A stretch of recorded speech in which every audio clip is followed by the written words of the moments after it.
Peace. What's going on, guys?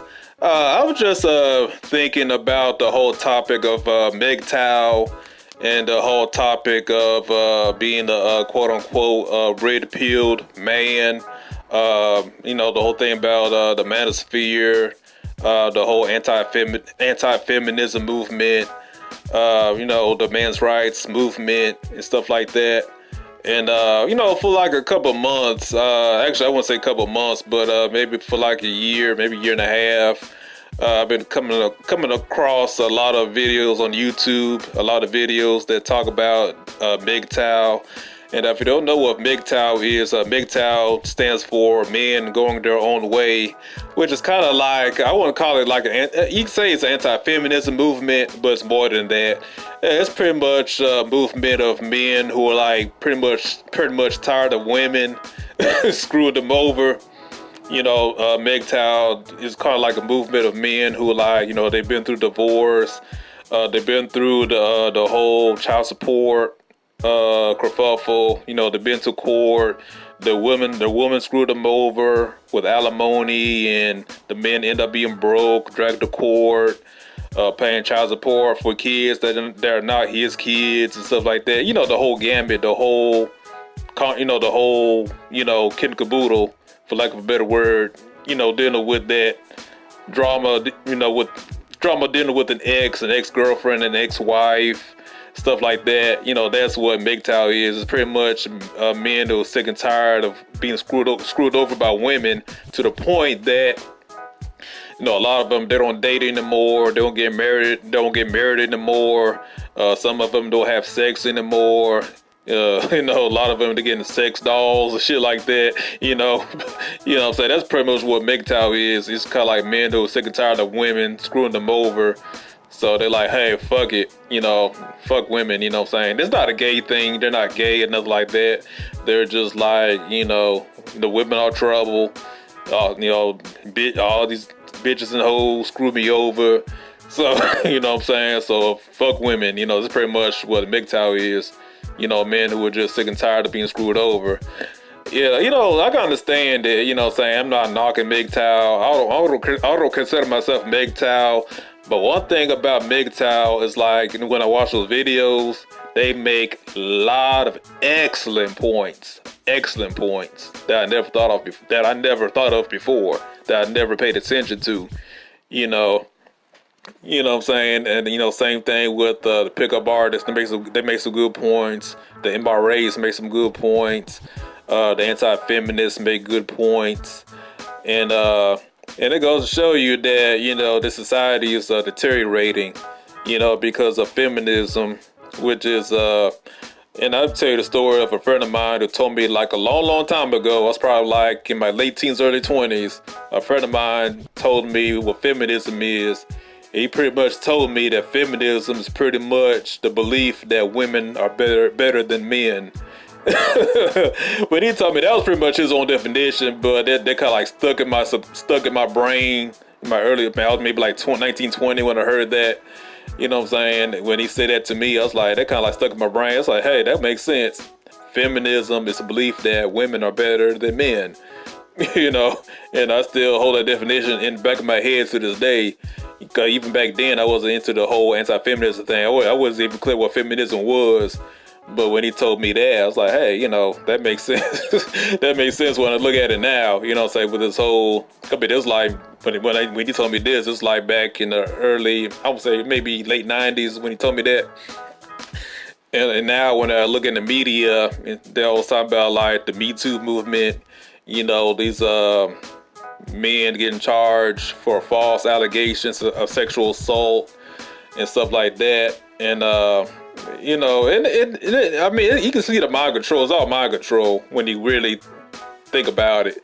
Because if you want to destroy a nation, destroy a society, you do that by putting men and women against each other. What I'm saying? You have men hating women, women hating men.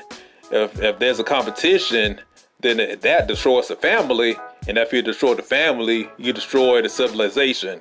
Because a society and civilization is not made up of, there are individuals, but if we talking about like that, to maintain a powerful society, a powerful nation, you need a strong family structure. You know what I'm saying? Because we wouldn't exist if there wasn't for the family structure. There wouldn't be nation states if it wasn't for the family structure. You know what I'm saying? Because for like thousands and thousands of years, since the beginning of humanity, there's always been a man and woman dynamic. You know what I'm saying? And the man and woman come together, have children, and they raise their children with values and morals. So when those children grow up, they pass it down to their children, and that's pretty much how you maintain a society, maintain a community, maintain the country, maintain the nation. You know what I'm saying? That's pretty much how things stay stable in a civilization.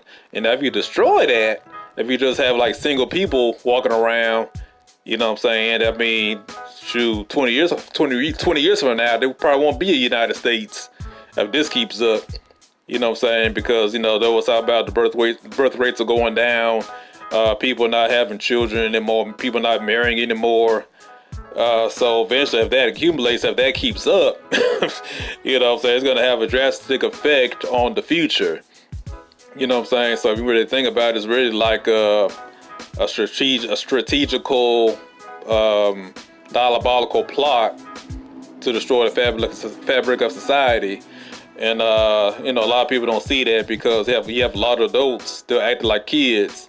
There's infantilism. You still got people in their 20s and 30s, going on 40, still acting like they're in high school. And that's pretty much one of the things that pushed me to the right, because I wanted to have a wife, have children, but I find it kind of hard because most of the women I encounter still act like adolescents. They still act like teenagers. They still act like they're in college. So it's kind of hard to find a female, a woman on my mental level.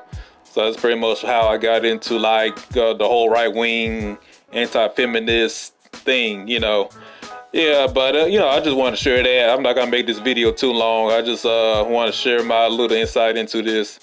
But my little 2 cents into the whole MGTOW thing. But I'm not against MGTOW. I don't consider myself a MGTOW, but I do agree they make a lot of good points, But anyway, though, I just want to share that. And if you have any comments, want to add some input, just comment below. Make sure you like the video, and if you disagree, whatever, just comment. Watch my other videos, and make sure that you like and subscribe. All right, guys, peace out. Greetings, this is Morpheus with Red Pill Wisdom. Today we look at 4 pills that metaphorically represent the many different mindsets that we currently see throughout societies across the planet. We begin with the blue pill, because red pill knowledge presents itself to people while they're in a blue-pilled state. The red pill says that she lied to you on more than one occasion, but now wants you to sign a contract without protecting yourself by taking a DNA test. If your blue pill conditioning was too intense, it will mix with this red pill knowledge and present the illusion of the purple pill. And this is why the purple pill is shown behind the blue pill in the lineup of pills. This is due to definition. It's not what I want in saying, let me put the purple pill, then the blue, the red. No, the purple pill is behind the blue pill due to the definition of believing something that is false is actually much worse than just not knowing. When you're not knowing, you're open more to the prospect of red pill knowledge.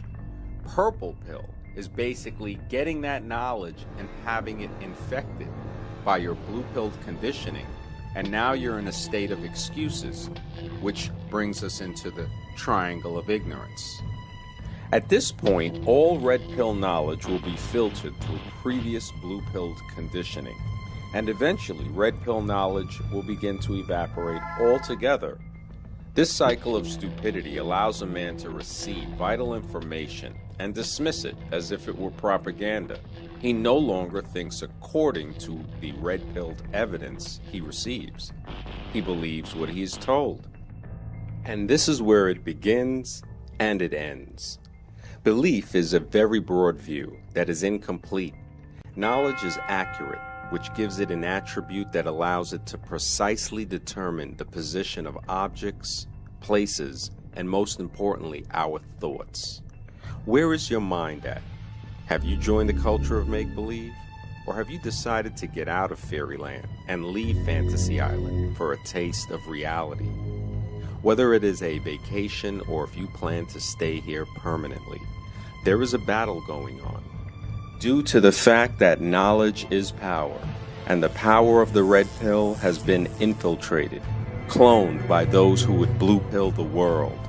A stronghold for the original red pill knowledge was created by men who could see through the illusion, and this fortress of knowledge would come to be known as the black pill.